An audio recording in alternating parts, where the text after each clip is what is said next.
नमस्कार साथियों, एक बार फिर से आप सबका न्यू लाइट विद दीपक में बहुत बहुत स्वागत है। आज हम लोग सीखेंगे कि ऐसा प्लाट जिसमें 6 भुजाएं हों, ठीक है, यानी खष्टभुज हो।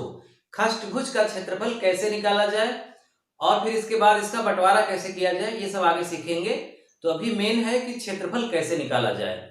कल हम लोगों ने पंचभुज का निकाला था, आज 6 भुजाओं का निकालते हैं। तो 6 भुजाओं में भी वही मामला है।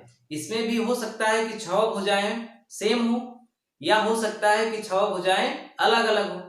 तो सेम है तब तो बहुत सरल है, अलग अलग है तब थोड़ा कठिन है। तो पहले सेम वाला देख लीजिए कि मान लीजिए कि ऐसा खष्टभुज जिसकी 6 भुजाएं बराबर हैं, ये इस तरह का मान लीजिए आकार है खेत का, और सभी भुजाओं की जो लंबाई है वो है 10 मीटर। सभी भुजाओं की लंबाई 10 मीटर।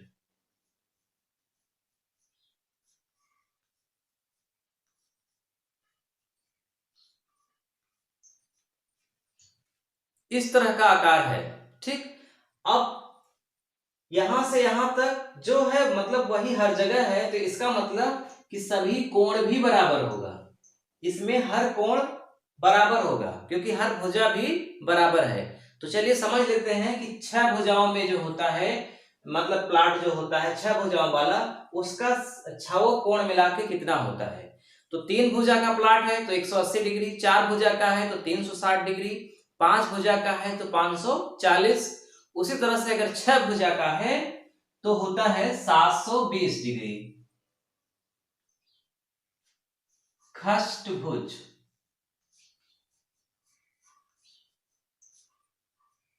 ठीक है, 720 डिग्री। अब देखिएगा ध्यान से, यहां पर इसका क्षेत्रफल कैसे निकाला जाए, ये एक तरीका हम ढूंढते हैं। तो उसमें यह समझ में आता है कि अगर हम मान लें कि यहां पर बीच में एक केंद्र है, ये केंद्र है, तो इस केंद्र से अगर मैं यहां पर इस कोने से मिला दूं और इस कोने से मिला दूं, समझिएगा ध्यान से, इस केंद्र से यहां मिला दिया और यहां मिला दिया, तो ये एक त्रिभुज बन गया। ऐसे ही अगर मैं सभी तरफ मिला दूं 6 कोनों से, तो ये कुल मिला के 6 ठो त्रिभुज बन जाएगा। 1 2 3 4 5 6 त्रिभुज बन गया। अब हर त्रिभुज की ये विशेषता है कि सभी त्रिभुज बराबर होंगे, क्योंकि जितना यहां से यहां तक है उतना ही यहां से यहां तक। तो बाहर की भुजा बराबर है तो अंदर की भुजा बराबर होगी, और कितनी होगी, 10 10 ही होगी। यानी ये 10 है तो ये भी 10 होगा और ये भी 10 होगा। अब आपके दिमाग में एक प्रश्न उठ रहा होगा कि बात तो समझ में आ रही है कि ये 10 है तो ये भी 10 है, लेकिन ये 10 कैसे होगा, इसकी जानकारी आपको कहां से हो गई, है ना। तो पहले समझ लेते हैं कि कैसे हम जान गए कि ये भी 10 है और ये भी 10 है, और जो आगे जाएगा वो भी 10 होगा। तो कैसे हम जानेंगे कि ये 10 है, तो आप समझिए। पहले आप ये जानिए कि हम कैसे जान गए कि ये 720 डिग्री है। तो आपको बता दें कि अगर कोई भी आकार का प्लाट है, उसके चारों जो कोने होते हैं उनका कोण अगर जानना है तो उसमें से 2 घटा दो। जैसे मान लो कि 6 भुजा है तो 6 में 2 घटा करके 180 का गुणा कर दीजिए, तो ये पूरा निकल आएगा कि कितना यहाँ पे कोण, सभी कोण है। तो 6 में 2 गया 4, और 4 में 180 का गुणा हुआ 18 चौक 72, 720, ठीक है। अच्छा मान लीजिए जैसे 4 भुजाएं हैं, चतुर्भुज है, तो चतुर्भुज का चारों कोण कितना होगा, तो 4 में 2 घटा करके 180 का गुणा कर दो, तो 2 गुणित 180, 18 दूना 36, 360।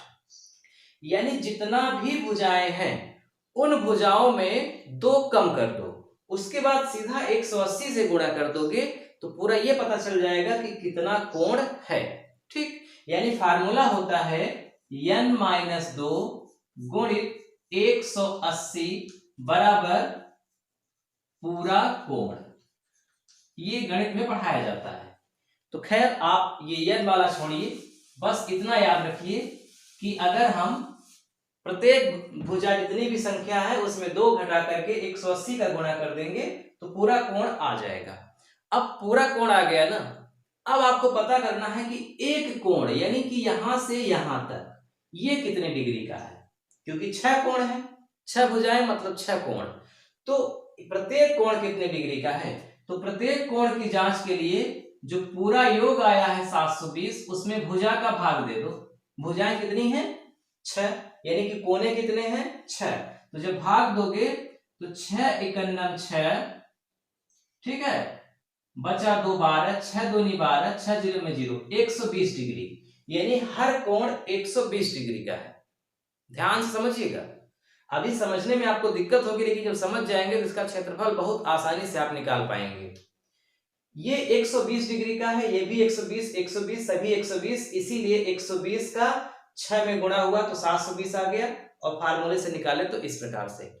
अब 120 डिग्री के कोण में 120 डिग्री के कोण में बीचों बीच ये जो लाइन मैंने खींच दिया सभी में, इसका मतलब कि ये लाइन इस 120 को 2 भागों में बांट दी है कि नहीं। तो जब सभी को 2-2 भागों में बांट दिया तो बचा कितना, एक भाग 60 डिग्री, यानी इधर वाला 60, इधर वाला 60, इधर वाला 60, इधर वाला 60, इधर वाला 60, इधर वाला, सभी 60 हो गया। अब समझिएगा, जब ये भी 60, जब ये भी 60, ये भी 60, तो ये भी 60 होगा। कैसे, क्योंकि त्रिभुज में तीनों कोणों का योग होता है 180 और 180 में 60 60 120 निकल गया तो 60 ही बचेगा। इसका मतलब कि जब तीनों कोण बराबर हो गए तो तीनों भुजाएं भी बराबर होंगी। ये गणित का नियम है, ये ज्यामिति का नियम है, ये त्रिभुज का नियम है, ये कोण का नियम है कि अगर तीनों भुजाएं बराबर तो तीनों कोण भी बराबर हो जाएंगे अगर मिले हुए हैं तब। अब ये नहीं कि 3 भुजा ये है, ये भी 3 भुजा है, तो ऐसा थोड़ी ना कि ये भी कोण और ये भी कोण बराबर होगा, यहां मिलने की बात हो रही है। अगर मिल गए तीनों और तीनों बराबर हैं तो तीनों कोण भी बराबर। अब बात समझ में आई कि जब तीनों कोण तो तीनों भुजा बराबर, तो इसका मतलब यहां से यहां तक 10 है तो ये भी 10 होगा और ये भी 10 होगा। इस तरह से सभी भुजाएं 10-10 ही होंगी। अगर ये 15 रहेगा तो ये भी 15 होगा, ये भी 15 होगा, 20 20 20 जितना है उतना।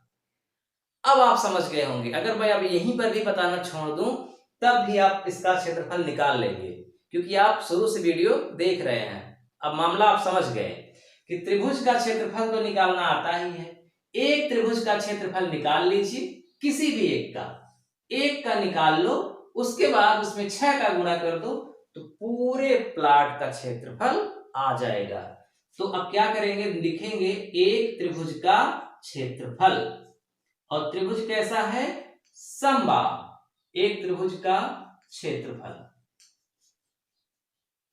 चूंकि त्रिभुज समबाहु है तो समबाहु त्रिभुज का क्षेत्रफल निकालने का फार्मूला होता है √3/4 गुणित भुजा स्क्वायर। √3 का मान 1.732 होता है, भुजाएं हैं 10 तो कितना हो गया 10 गुणित 10 और बटे 4, तो 10 दहाई 100। इसका जब आप गुणा करेंगे तो 173.2/4 आएगा।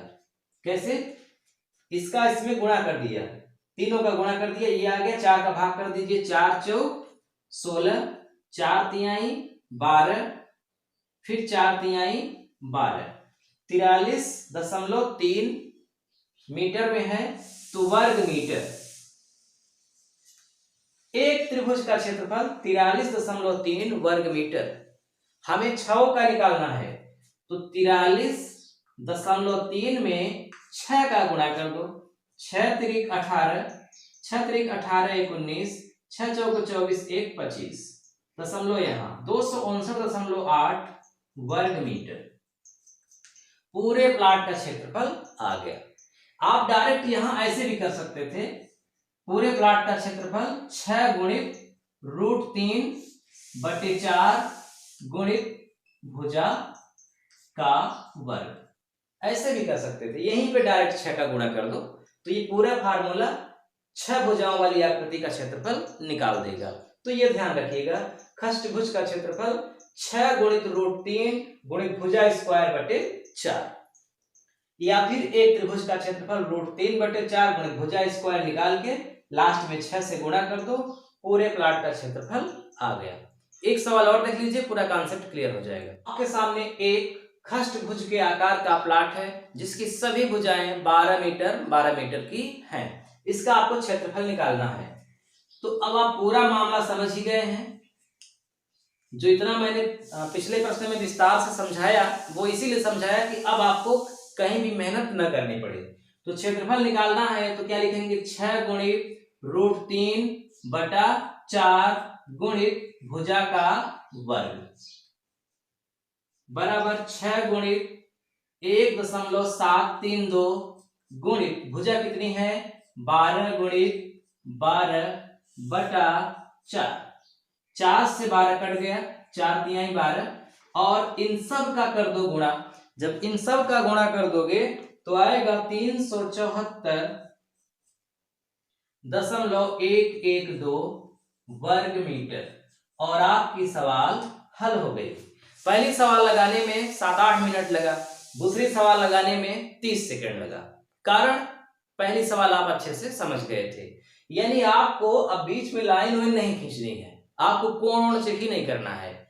जितनी भुजाएं हैं बराबर, अब सब मामला समझ गए हैं। 6 गुणित √3 बटे 4 गुणित भुजा स्क्वायर करके सीधा आंसर आ गया। अब मामला ये है कि अगर हो सकता है कि भुजाएं अलग अलग हो, 2-3 भुजा बराबर हो बाकी अलग हो, या सभी अलग हो, तब क्या करेंगे?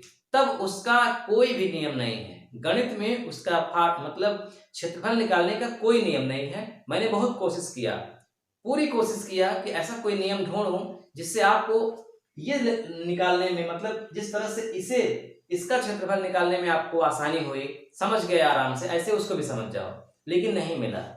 अब उसमें क्या करना होगा, उसमें विकर्णों को नापना होगा। तो एक प्रश्न वो भी देख लीजिए, तब आपको खष्टभुज का क्षेत्रफल निकालना आ जाएगा। मान लीजिए इस तरह का प्लाट है जिसमें 6 भुजाएं हैं और 6 भुजाओं के माप अलग अलग, 30, 30, 20, 32, 26, 20, इस तरह की भुजाएं हैं। इनका क्षेत्रफल निकालना है, तब आप क्या करेंगे? इनका क्षेत्रफल निकालना है तो आपको 3 विकर्ण खींचने पड़ेंगे। आपने देखा था कि जब 5 भुजाएं थी तो 2 विकर्ण खींचना पड़ा था सही से क्षेत्रफल निकालने के लिए, है ना। औसत या मतलब अंदाज से निकालना हो तो कम ज्यादा होता है, लेकिन वैसा आप नहीं सीख रहे हैं। आप सीख रहे हैं कि 100% सही निकले। तो इसके लिए जैसे 5 भुजाओं में 2 विकर्ण खींचा गया था, इसमें 3 विकर्ण खींचा जाएगा। एक विकर्ण खींचा जाएगा यहां से आते हुए सीधा इसमें मिले, एक विकर्ण खींचा जाएगा ये, और एक विकर्ण चाहे इसको यहां से मिला दो चाहे इसको यहां से मिला दो। तो चलिए मैं इसी को मिला देता हूं इससे। ये 3 विकर्ण खींचे जाएंगे, और जब 3 विकर्ण, चलिए मैं पूरी लाइन ही बना देता हूं ताकि आपको समझने में आसानी हो।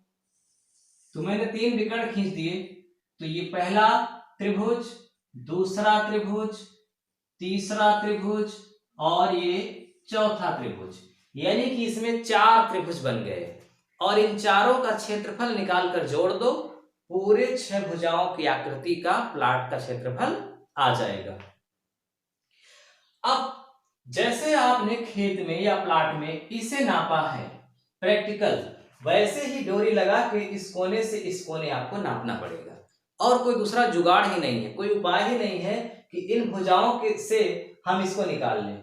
हाँ, अगर यहाँ 90 डिग्री का कोण होता तो पाइथागोरस के प्रमेय से विकर्ण निकल जाता, लेकिन 99% केस में ऐसा होगा कि कोई भी कोण 6 भुजाओं में 90 का होगा ही नहीं, सब में 90 से ज्यादा रहेगा। तो क्या होगा कि पाइथागोरस से तो नहीं निकलेगा, तो क्या करेंगे, नापेंगे ही। तो चलिए मैंने 26 और 20 के आधार पर इसको नापा, तो आया ये 40। ठीक है, रियल में आप 26 फुट 20 फुट है, थोड़ी सिकुड़ा हुआ रहेगा, यानी कोण छोटा रहेगा, तो ये भुजा 40 से कम आएगी। ये कोण और फैला रहेगा तो भुजा 40 से बड़ी हो जाएगी। लेकिन आप ऐसे मत करिएगा कि अगर 26 मिल गया, 20 मिल गया कहीं, तो आप सामने 40 मार दो। नहीं, ऐसा मत करिएगा, नापना पड़ेगा। मैंने नापा तो 40 आया, उसके बाद इसे नापा सामने वाले को तो 42 आया। ठीक है, कितना आया? 42। और बीच वाले को नापा यानी कि इसे नापा तो 50 आया, 50 फुट। फिर से आप सोच रहे होंगे हमने नापा कैसे? तो हम ये खेत की बात कर रहे हैं, प्लाट की बात कर रहे हैं। जैसे आप प्लाट में इसे नापेंगे वैसे ही इसे नापिए, यहां से यहां, यहां से यहां और यहां से यहां। इस तरह से ये 4 भागों में बट गया। अब प्रत्येक भाग त्रिभुज है, तो ये जो त्रिभुज है, चारों त्रिभुज का क्षेत्रफल निकाल के जोड़ दो। त्रिभुज का यानी कि त्रिभुजों का क्षेत्रफल, पहला त्रिभुज, दूसरा, तीसरा और चौथा। तो पहला त्रिभुज का क्षेत्रफल निकालने के लिए हीरोन्स का फार्मूला लगेगा। इसमें करना क्या होगा कि तीनों भुजाओं को जोड़ना होगा, 40, 26 और 20। 40, 20, 60, 26, 86। 86 का आधा होता है 43। अब मैं जल्दी से कर रहा हूं क्योंकि आपको इस तरह का फार्मूला से क्षेत्रफल निकालना आ गया है। अब 43 में बारी बारी से तीनों भुजाओं को घटा दो। ठीक है, तो कितना आएगा? 23, 3, 17। 23, 3, 17 आएगा। कैसे आएगा आप समझ रहे हैं? 43 में 26 घटाया 17 आया, 43 में 20 घटाया 23 आया, 43 में 40 घटाया 3 आया, 50,439। और इसका वर्गमूल निकाल दिया तो आया 224.58 वर्ग फुट, क्योंकि फुट में है। इसी तरह का दूसरा करना है। दूसरा कितना है? 50, 40 और 30। 50, 40, 90, 30, 120। 120 का आधा 60 और 60 में बारी बारी से तीनों भुजाओं को घटा दो तो 30, 20, 10। 30, 20, 10 और सबका गुणा करने पर आएगा 3640। वर्गमूल निकाल देंगे 600 आएगा, यानी कि 600 वर्ग फुट। ऐसे ही तीसरा कर लीजिए। तीसरे त्रिभुज में 50, 42 और 32 है, सबको जोड़कर आधा कर दीजिए तो 62 और फिर बारी बारी से भुजाओं को घटा कर लिख दीजिए तो 30, 20 और 12 आएगा। सबका गुणा करने पर 4, 4, 6, 400। इकाई दाई सैकड़ा हजार 10,000 लाख, 4,46,400। और फिर वर्गमूल निकालने पर आएगा 668.13 वर्ग फुट। इसी तरह से चौथा भी करना है। मैं इसलिए जल्दी जल्दी कर रहा हूं क्योंकि आपको पता है कैसे करना है, बहुत आप क्षेत्रफल निकाल चुके हैं विषम बाहु का। तो चौथे में 42, 20 और 30 वाला है, तो जोड़कर आधा करेंगे तो 46 आएगा और 46 में बारी बारी से भुजाओं को घटाएंगे तो 4, 26 और 16 आएगा। सबका गुणा करने पर 76,544 आएगा और फिर वर्गमूल निकालने पर 76,544 का 276.66 आएगा और यही वर्ग फुट हो जाएगा। अब आपको निकालना है पूरा क्षेत्रफल। तो पूरा क्षेत्रफल का मतलब होता है सबको जोड़ दो। किसको जोड़ोगे? 224.58, 600, 668.13, 276.66। चारों को लिख कर जोड़ दो तो 1769.37 वर्ग फुट। और ये जो क्षेत्रफल आया, ये क्षेत्रफल पूरी तरह से 100% सही आया है, एक भी वर्ग फुट न कम न ज्यादा। लेकिन अगर आप ये बीच वाला विकर्ण नहीं खींचते, केवल ये और फिर इसका चतुर्भुज औसत से निकालते तो इसमें थोड़ा फर्क आ जाता। तो अगर आपको एग्जैक्ट निकालना है तो आप ऐसे ही करेंगे। ठीक, तो कोई भी भुजाएं हो अलग अलग 3 विकर्ण खींचिए और बारी बारी से चारों का क्षेत्रफल निकाल करके जोड़ दीजिए। पूरे खष्टभुज का क्षेत्रफल आ गया। तो ठीक है, फिर मिलते हैं अगले वीडियो में। नमस्कार।